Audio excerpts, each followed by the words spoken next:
pessoal, olá, sejam bem-vindos para esse momento aqui da nossa aula. A gente vai se ater, né, à unidade 2 e essa aula está intitulada como Planejamento da Ação Didática. Já me apresentei, né, nas aulas anteriores, meu nome é Maria da Luz, estou aqui acompanhando você nessa disciplina de didática e iremos iniciar.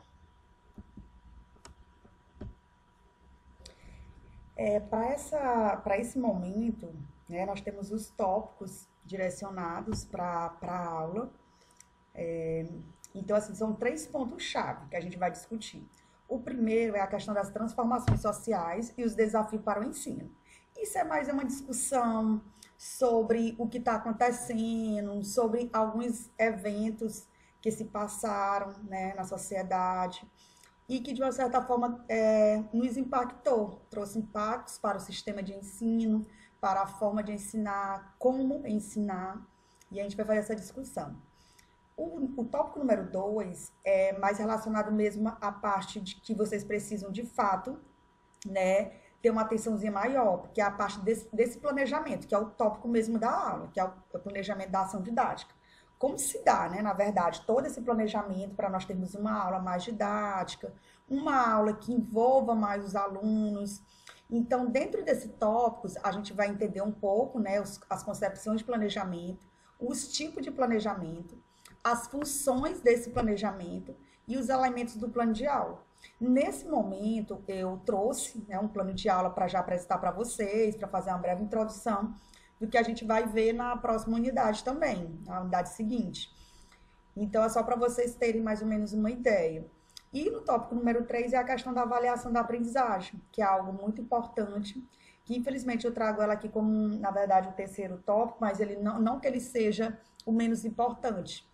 É um tópico muito importante, a gente tem que ter muito cuidado como a gente apresenta nossas avaliações, como a gente avalia, isso tudo com um olhar, né, aqui voltado para essa disciplina. Então, como eu comentei, né, anteriormente, esse tópico número 1, quando a gente trata das transformações sociais, né, e os impactos, os desafios que foi apresentado de uma certa forma para o ensino, é exatamente para a gente pensar um pouco, né, como a gente está, como a gente lida, como a gente lidou, né, em alguns momentos da sociedade, há um tempo atrás, com situações que, de uma certa forma, impacta, né, a educação como um todo. E assim, a gente vê que atualmente a gente fala muito de inclusão, e isso é um grande desafio, né? Até o tópico número 2 eu falo um pouco, né, que a educação deve promover a inclusão. Porque quando a gente vai falar de educação, para falar dessas transformações sociais, querendo ou não, e a gente falar dessa inclusão, né? A gente tentar trabalhar de uma certa forma para que a equidade ela seja garantida, para que esses alunos de fato estejam ali, de uma certa forma, assistidos, né? Não somente ali colocados, não somente ali, de uma certa forma, para dizer que o sistema de ensino os recebeu, não, mas de uma certa forma que esse aluno ele seja realmente visto como ele precisa ser visto e aceitar, de uma certa forma, as condições singulares de cada aluno que nós temos.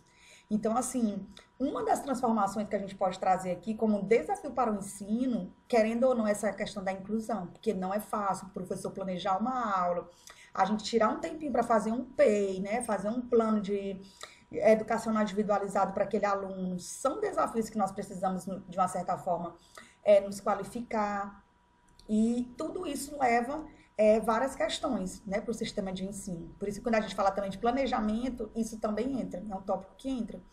E aí a gente fala também aqui sobre esses desafios, a questão do uso das tecnologias, né? A gente vê que hoje em dia a questão da inteligência artificial, de uma certa forma, é algo bom e, de uma certa forma, é algo desafiador para a educação.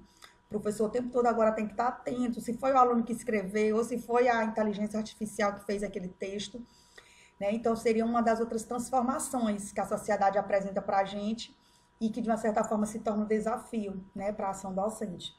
Uma outra questão é a questão da saúde mental. Nós estamos vivenciando um período, né, social que as pessoas, de certa forma, estão muito adoecidas, né? Isso emocionalmente falando, psicologicamente falando. E isso tudo traz um impacto para a nossa educação, né, para o ensino. São muitas pessoas que estão ali que precisam de um olhar mais atencioso e a gente, como professor, tem que estar preparado para receber, né? Para lidar no momento de crise, né? Seja de atipia, seja um momento de que a pessoa está passando ali por uma crise de ansiedade ou qualquer outra crise, né? Dentro do ambiente educacional.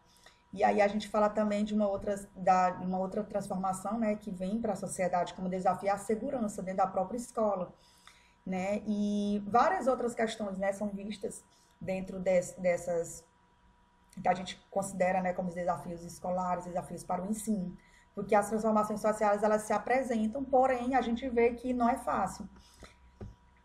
Quando a gente vai falar, né, eu trouxe aqui alguns exemplos, né, para ficar um pouco mais claro, coloquei esses dois, separei, né, em duas lacunas, para vocês visualizarem melhor, né, as transformações sociais que a gente pode comentar, né, que traz um impacto para a educação.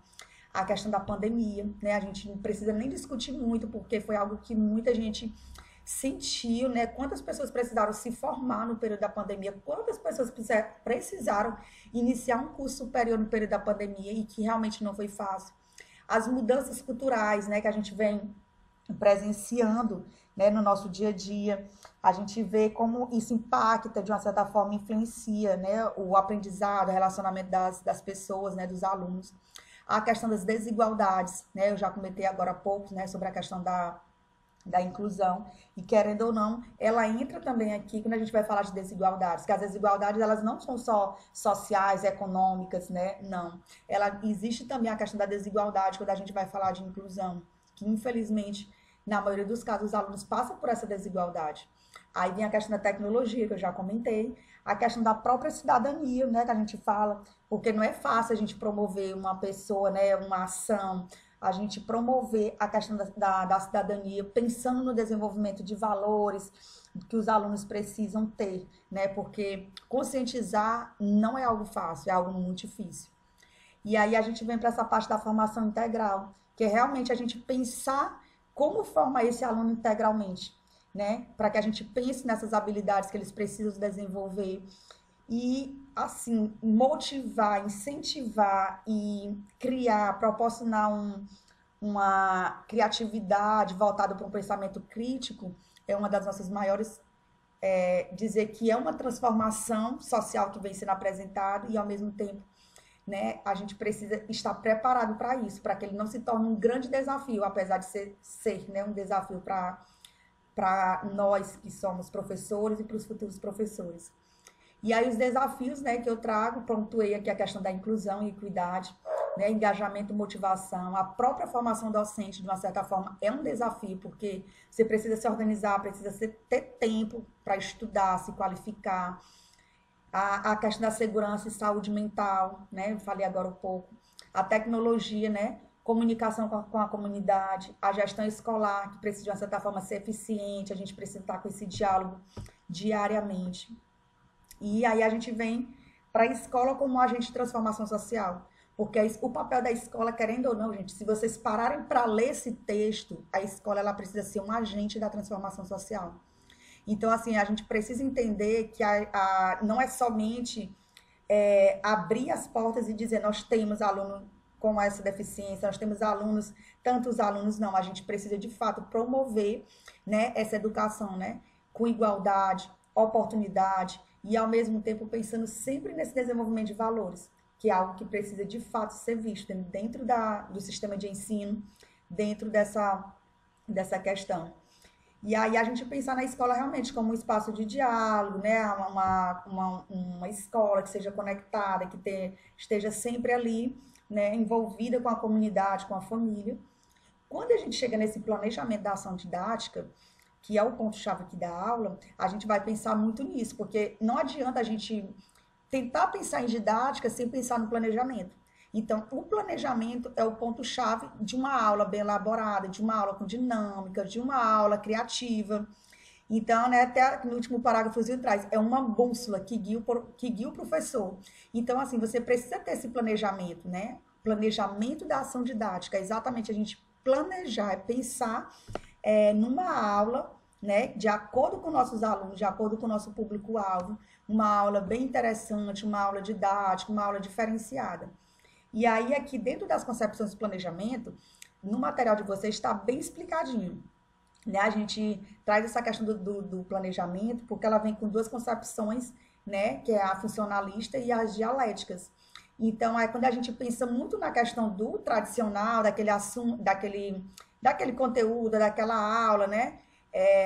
Muito voltado para o tradicionalismo. Aquela coisa do instrumento de poder, tudo aquilo que a gente já conhece, né? Como uma coisa muito enraizada na história, né? Na própria educação, de uma coisa que não tem essa questão da ação reflexiva, né? Da ação transformadora do aluno.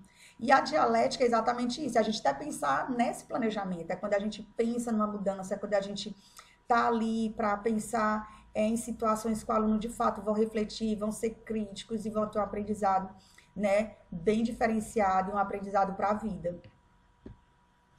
Quando eu vou aqui para os tipos de planejamento, nós temos, na verdade, nós temos inúmeros, né?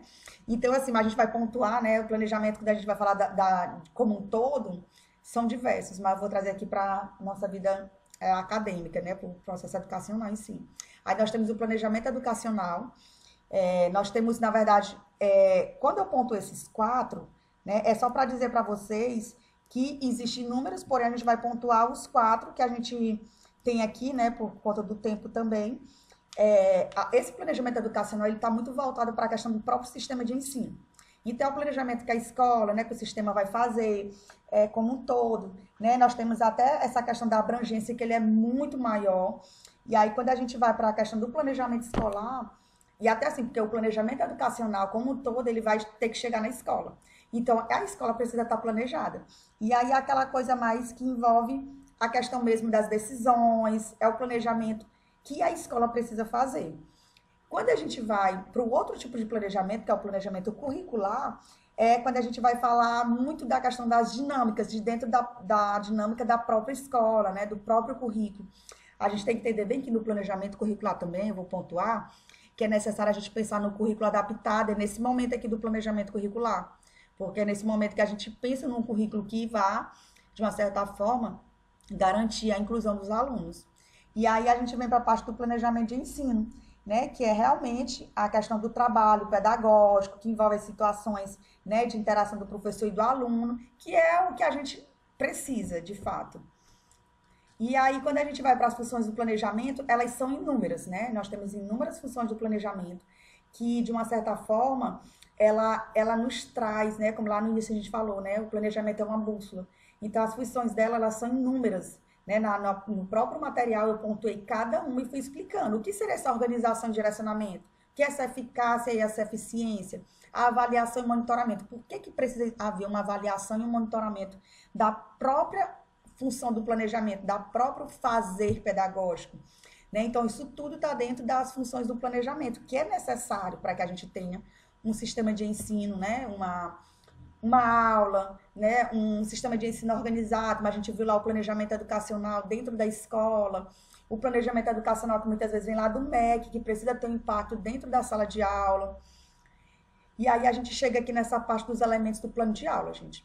Então, assim, os elementos principais que eu trago aqui, até dar um ponto aqui para vocês, muitas vezes no concurso, numa prova de concurso, prova didática, eles dão um modelo de plano de aula. E eles amarram alguns itens, né? Então, assim, nós temos diversos itens que fazem parte do plano de aula. E aí eu trago aqui os principais, né? O tema, que é o tema que vai ficar lá na aula. Aí o objetivo de aprendizagem, né? Os conteúdos, precisa estar lá os conteúdos bem arrumadinho. A metodologia de ensino, que é uma das partes mais importantes do plano. Os recursos que você vai utilizar. As estratégias de avaliação. A organização temporal, que é você dizer quanto tempo que você vai utilizar para aquela aula, qual é a turma. Então, assim, eu trouxe um modelo aqui de plano de aula, que foi o meu, né, do meu último concurso, no qual hoje eu sou professora aqui do Instituto Federal do Maranhão. Então, aqui no meu plano de aula, se vocês observarem bem em cima, tem aqui plano de aula, né, e em cima vai ter os dados da identificação da aula. E esse modelo foi próprio, né, eles deram os itens, e eu construí esse modelinho porque eu sempre trabalhei com ele, toda a prova de concurso. E aqui dentro vocês vão observar que eu tentei contemplar tudo que nós temos aqui nos elementos. O tema ou o assunto, tá aqui. O tema da minha aula é gramática tradicional e o ensino da língua portuguesa. Né? Então, aqui em cima está dizendo tema ou assunto, é o tema da sua aula. Os objetivos de aprendizagem. nós temos aqui, ó, os objetivos. Nós temos objetivo geral e objetivo específico. Depois vocês podem orar com calma, pausar o vídeo, né? Interessante para vocês. Eu posso disponibilizar também esse plano de aula, se vocês tiverem interesse. E aí a gente vai para um outro item aqui, que é o conteúdo programático. Ó, aqui está dizendo conteúdos, né, a serem abordados. Então, é exatamente esses conteúdos aqui que a gente vai trabalhar. E aí eu coloquei aqui o conceito de gramática e fui pontando meus conteúdos. Após isso, nós temos a metodologia de ensino. Ó, a minha metodologia está aqui. A metodologia ela tem que ser muito destrinchada, porque é você explicar o que você vai fazer na aula. Né? Então, eu coloquei aqui, a metodologia empreendida está alicerçada no uso do diálogo como o maior agente, né, entre conhecimento professor e aluno. O uso de analogia para que o conhecimento fique enraizado. E aí fui explicando detalhadamente. E ainda pontuei, a aula será desenvolvida em etapas, a saber. E fui colocando tudo que eu ia fazer na minha aula. Essa é a metodologia. Metodologia é você destrinchar.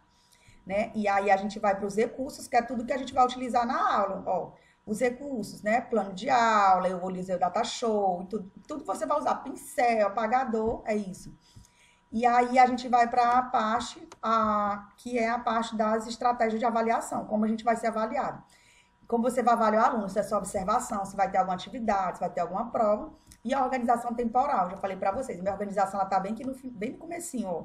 Tá a data, né, e a quantidade de minutos, que seria a aula, que seria 45 minutos. Então, aqui é meu exemplo, né, de plano de aula, tá aqui as referências.